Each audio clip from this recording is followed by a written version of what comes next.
आला हजरत इमाम अहले सुन्नत मौलाना शाह अहमद रजा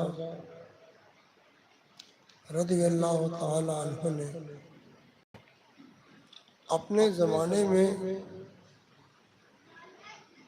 एक बड़ी प्यारी मिसाल दी है। मिसाल समझो,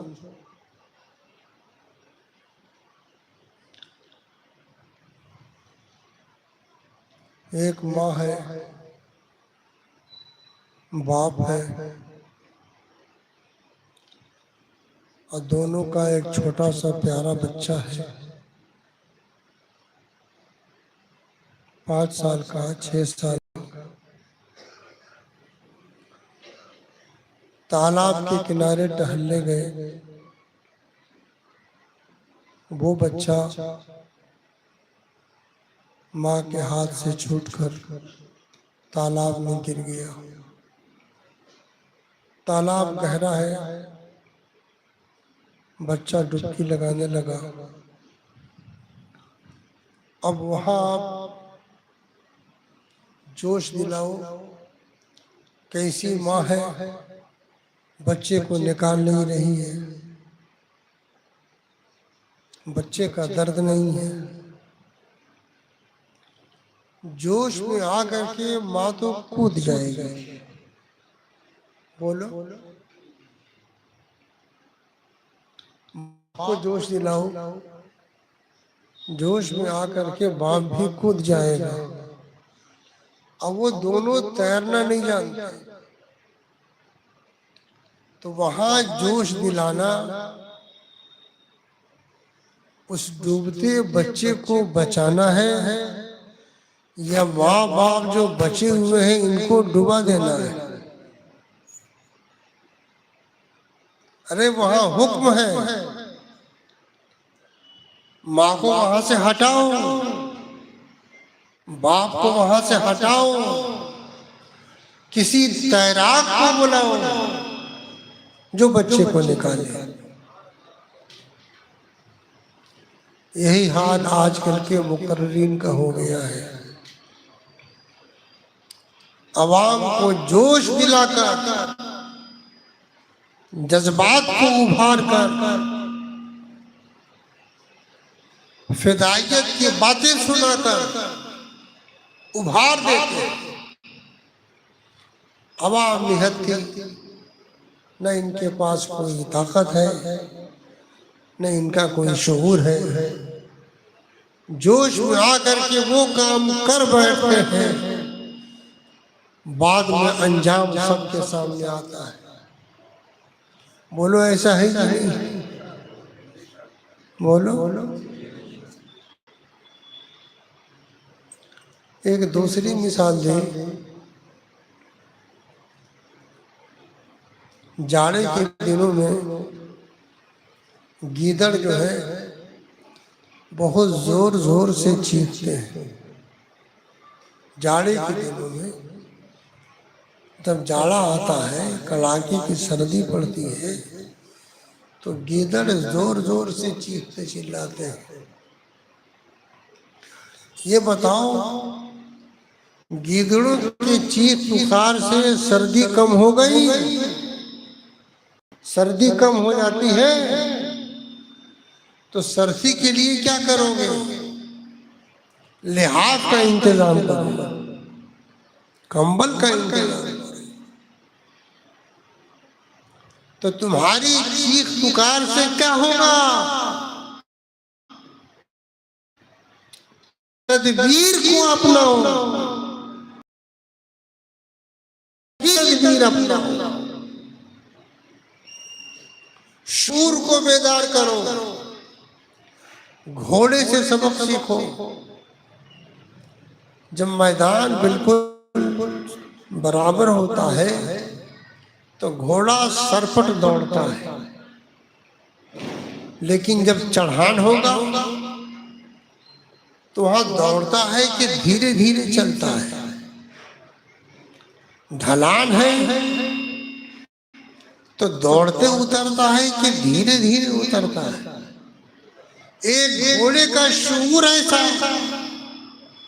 मैदान बराबर हो तब दौड़ो, चढ़ान हो तो दौड़ना नहीं है, ढलान हो तो दौड़ना नहीं है। तो तुम भी अपने शूर को बेदार करो और बड़े आलिम के करीब जाकर के मसला पूछो, हमें क्या करना चाहिए। जोश दिलाने वाले तुमको जोश दिला देंगे, जज्बात में ला देंगे, और तुम अंजाम से बिल्कुल बेखबर हो। हुकूमत की तरफ से गाय की कुर्बानी पर जहां बंदिश हो तो फतवा रज़विया में है, वहां गाय की कुर्बानी जायज नहीं। हुकूमत की तरफ से रुकावट हो तो वहां तुम ऐसा काम मत करो जिससे तुम मशक्कत और मुसीबत में आ जाओ। जानबूझ करके अपने आप को हलाकत में मत डालो। पाकिस्तानियों की तकरीर सुनकर, यूट्यूब पर देखकर, काहे पर देखकर जज्बात में आ जाओ, होश में आओ। तुम्हें किस चीज की जरूरत है ये पूछो, हमें क्या करना चाहिए ये पूछो। बताना सिर्फ ये है कि शिर्क हरगिज मत करो, कुफ्र हरगिज मत करो। शिर्क क्या है? किसी भी हस्ती को, किसी भी जात को इबादत के लायक जानना, ये शिर्क। जमीन को इबादत के लायक जानना शिर्क है, पानी को इबादत के लायक जानना शिर्क है, हवा को इबादत के लायक जानना शिर्क है, चांद को इबादत के लायक जानना शिर्क है, सूरज को इबादत के लायक जानना शिर्क है। अल्लाह के सिवा किसी को इबादत का हकदार मत मानो। हम इबादत का हकदार अगर किसी को मानते हैं तो वो सिर्फ अल्लाह की जात ताज़ीम है। काबा की ताज़ीम है, हजर अज़मत की ताज़ीम है, सफ़ा मरवा की ताज़ीम है, अंबिया कराम की ताज़ीम है, औलिया अल्लाह की ताज़ीम है। लेकिन कोई सुन्नी मुसलमान किसी वली या नबी को इबादत के लायक नहीं जानता, ताज़ीम का हकदार मानता।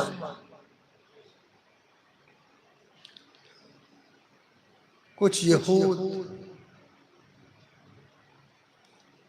मेरे आका सल्लल्लाहु अलैहि वसल्लम ने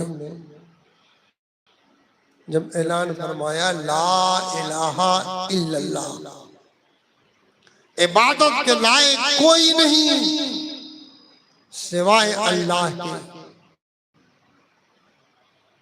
मुशरिकीन में तो खलबली आई।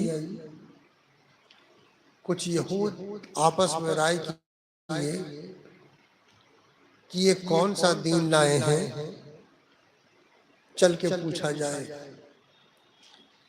कुछ यहूद आए और अर्ज किया, आप जिस अल्लाह के बारे में दावत दे रहे हैं, जिस अल्लाह की तरफ आप बुला रहे हैं, अपने अल्लाह का शजरे नसब बयान कीजिए। यहूद शिर्क नहीं करते थे। ये सवाल क्यों किया? ताकि हम अपनी कौम में समझा सके जो हाल मुशरिकों का है वही हाल इनके दीन का है। इसलिए पूछा कि अल्लाह का शजरे नसब बयान करो। कुरान की आयत नाज़िल हुई, कुल महबूब फरमा दो, हुवल्लाहु अहद, जिस अल्लाह के बारे में पूछ रहे हो कि उसका शजरे नसब क्या है, वो जात, वो हस्ती अल्लाह अकेला।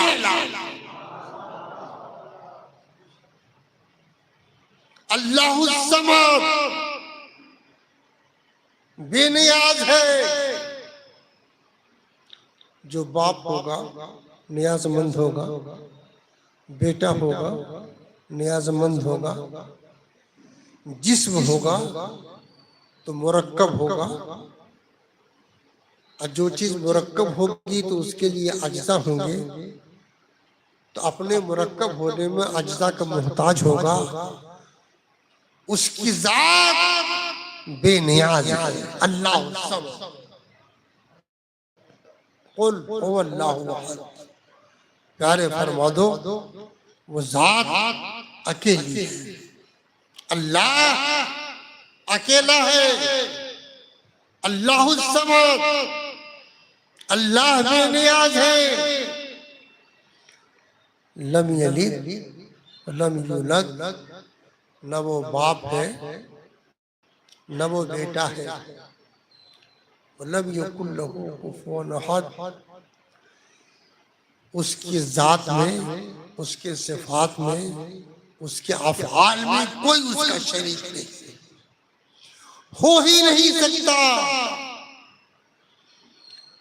तो ये तुम लोगों को इबरत के लिए मैंने सुनाया कि आप ला तुशरिक बिल्लाह व इन हुरिकता,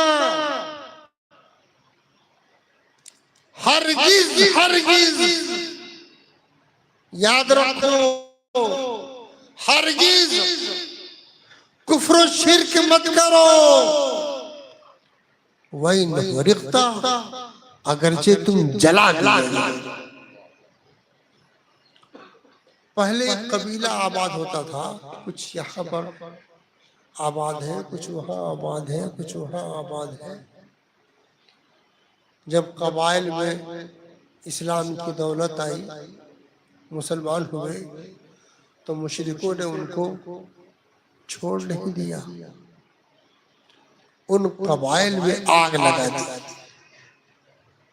खैमे जल गए, औरतें जल गई, बच्चे जल गए।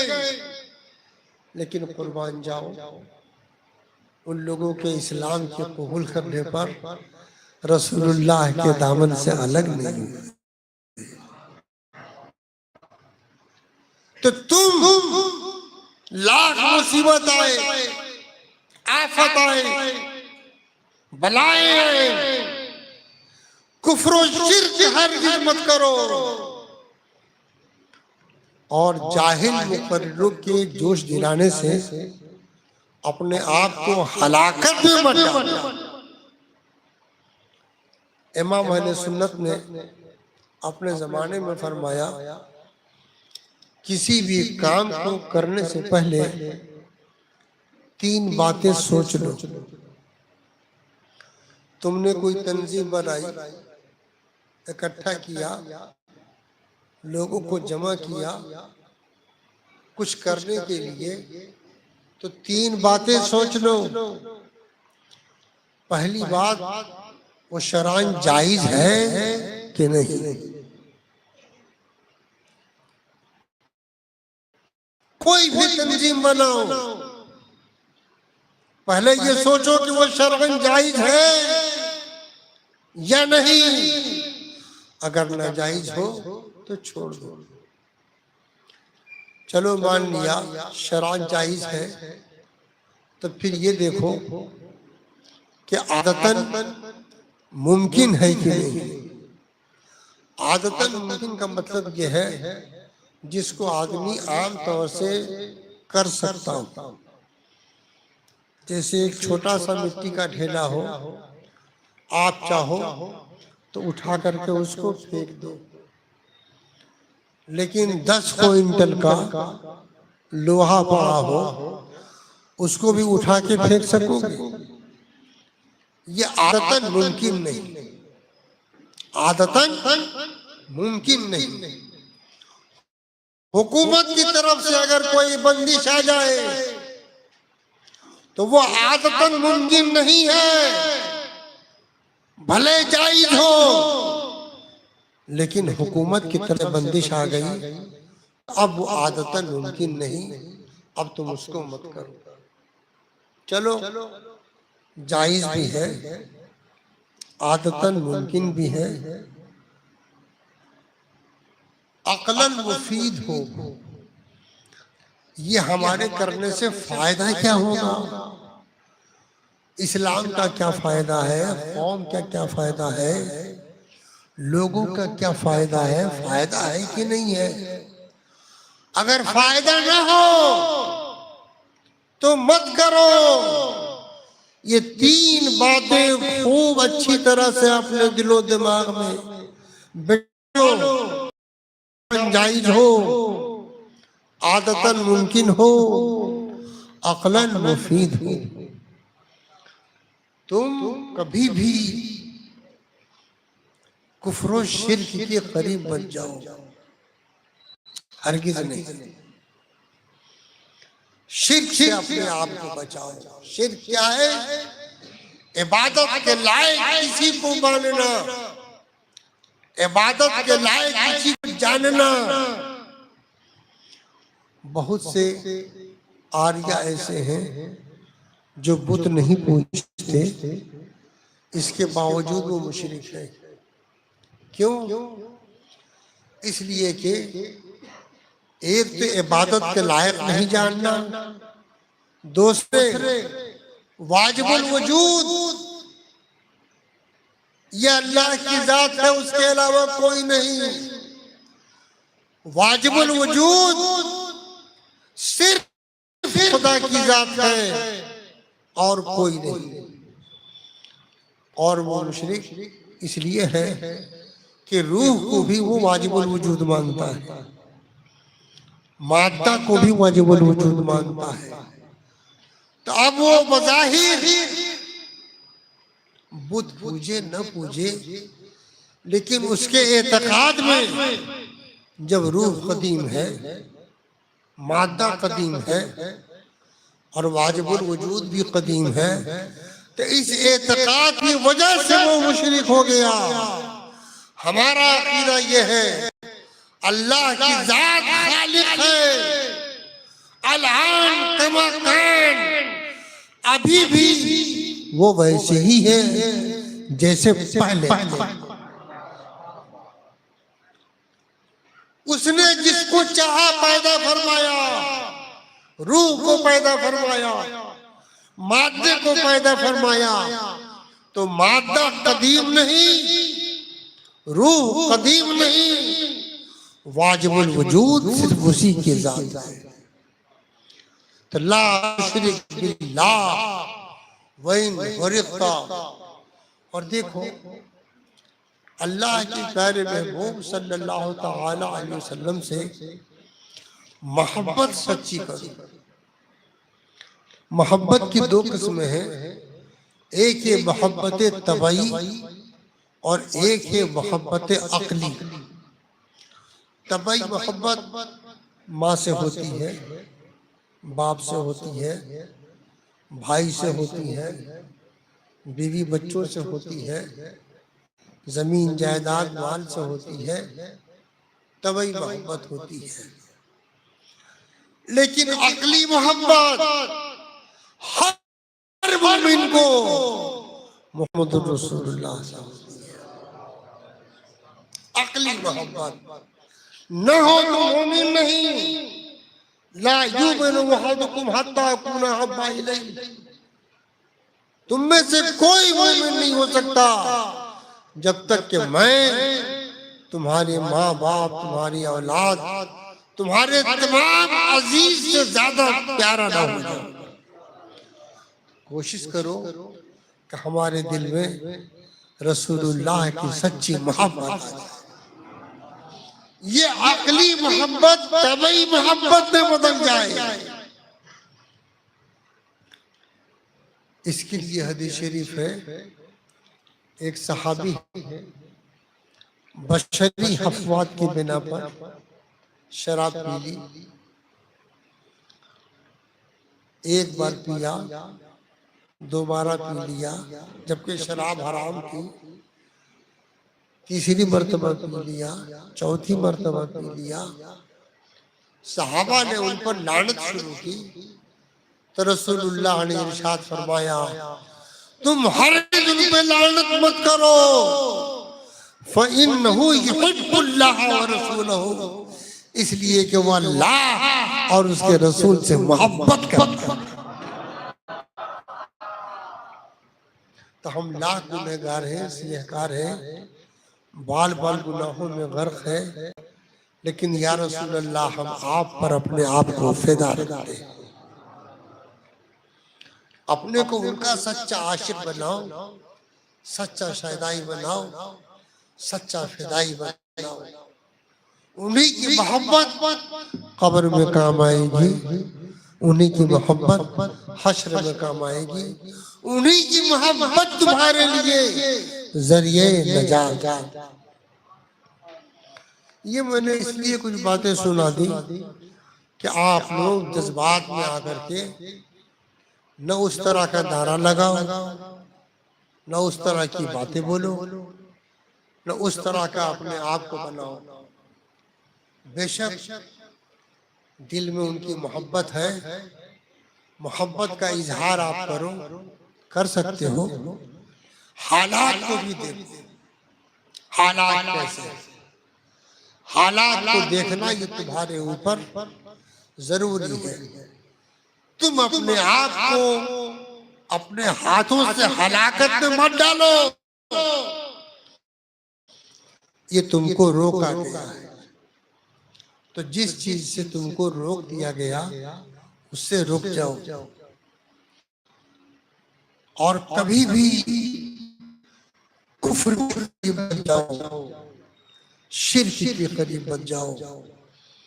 वहाबियों ने और देवबंदियों ने अल्लाह और अल्लाह के रसूल की शान में गुस्ताखाना बोलियां बोली, और उन्हीं बोलियों के मुताबिक उनका एतकाद था। अब हिफ्जुल ईमान में यही सवाल है, ज़ैद का यह अकीदा कैसा है? तो जो कुछ जवाब दे रहा है वो अकीदा ही तो है। बराहिन कातिया में शिर्क नहीं तो कौन सा ईमान का हिस्सा है बोला, तो शिर्क और ईमान ये तो अकीदे ही से मुताल्लिक़ है। तहज़ीरुन नास में इस्तिफ्ता के जवाब में अवाम के ख्याल में ये भी अकीदा ही की बात है। अवाम का अकीदा क्या है कि रसूलुल्लाह आखिरी नबी है, ये हक है। और जो आखिरी नबी होने का जाहिलों का ख्याल बताए तो माज़अल्लाह रसूलुल्लाह का इरशाद है, खत्मा बिन नबीयून, मुझ पर नबूवत खत्म हो गई। दूसरे मकाम पर है ला नबी अबादी, मेरे बाद कोई नबी नहीं हो सकता। तो जो ये अकीदा रखे कि आखिरी नबी मानना जाहिलों का ख्याल है, उसका भी यह अकीदा कुफ्र है। इसलिए हम ऐसे अकीदे वालों से दूर रहने का हुक्म देते हैं कि तुम उनको अपना इमाम मत बनाओ, तुम उनके पीछे नमाज मत पढ़ो, तुम उनके हाथ का ज़बीहा मत खाओ। बाकी कोई बात नहीं है, कोई जायदाद का झगड़ा नहीं, कोई आपसी रंजिश नहीं। वो जो कुछ है इस बुरे अकीदे की बिना पर। तो मुसलमानों, यही मेरी आप लोगों से गुजारिश है कि आप लोग अपने जज्बात में आकर के कभी भी ऐसा कदम मत उठाना जिससे तुम्हारे ऊपर कोई आफत आ जाए। जज्बात में मत आओ, अपने होश को बरकरार रखो। अफसोस तो इसी बात का है कि जिसके पीछे कौम है उसको शऊर नहीं, और जिसको अल्लाह ने कोई शऊर बख्शा उसके पीछे कौम नहीं। तादाद मत देखो, ये तो मेरे आका मौलाए कायनात मौला मुस्लिमीन का इरशाद है, ला तारिफिल हक बिर्रिजाल, एरिफिल हक तारिफ अहलहू, हक से लोगों को पहचानो, तादाद मत देखो, लोगों से हक को मत पहचानो। किसकी तरफ लोग ज्यादा है ये मत देखो, ये देखो आइम्मे दीन का इरशाद क्या है। तो जो आइम्मे दीन का इरशाद हो उस पर अपने आप को फिदा करो। आला हजरत आइम्मे दीन के इरशादात के सच्चे तर्जुमान का नाम। उन्होंने अपनी किताबों में जो भी लिखा बेहवाले के नहीं लिखा, अपने से अगले बुजुर्गों का हवाला दिया। पूरे फतावे में देखो आप, अपने से अगले बुजुर्गों का हवाला। अरे वो तो इतने बड़े आलिम, सिर्फ जबान से कह दे तो हम लोगों के लिए समझ हो जाए, लेकिन कुर्बान जाओ मेरे इमाम के इरशादात पर कोई बात पेश करते हैं तो अल्लामा शामी ने ये कहा, बहरुल राइक में ये है, खैर रमली में ये है, फलां किताब में ये है, पेश करते हैं। इसलिए हम लोग इमाम अहले सुन्नत को अपना मुक्तदा और पेशवा। बस मेरी इतनी सी बातें आप लोग याद रखो। ला तुशरिक बिल्लाह व इन रिक्ता, हरगिज कुफ्र व शिर्क मत करना, अगरचे तुम जला दिए जाओ, बार बार नोच लिया जाए, नोच जाओ, शहीद हो गए और शहादत का बहुत बड़ा दर्जा, लेकिन शिर्क मत करना, कुफ्र मत करना। ओमा अलैना इल्लल बलाग।